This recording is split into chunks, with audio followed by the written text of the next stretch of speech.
Corruption fighter Tony Fitzgerald has accused the Queensland government of descending into redneck politics. But the Premier Campbell Newman is unbowed, even comparing his crackdown on bikies to the work of the former Corruption Commissioner. Matt Wordsworth reports from Brisbane.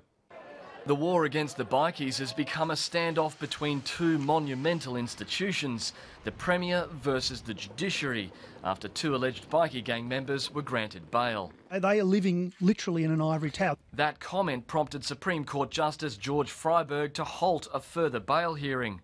There is, to my mind, a very real risk that members of the public would perceive a result in favour of the Crown as having been influenced by the Premier's statements.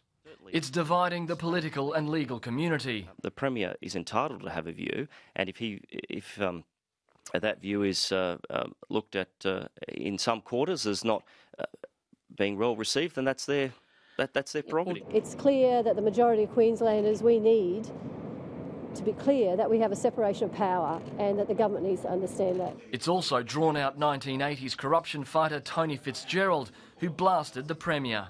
It is astonishingly short-sighted for a government to attack the judiciary in a bid to foster redneck support.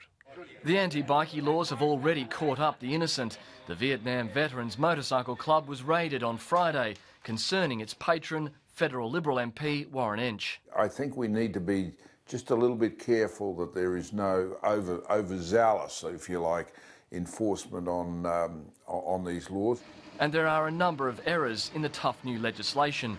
Doug Meikle's construction business was wrongly included among a list of 41 bikie hangouts. I do want to apologise to that particular business owner and assure him that police thoroughly understand his concerns. But police have admitted there's another mistaken address, promising to review that too.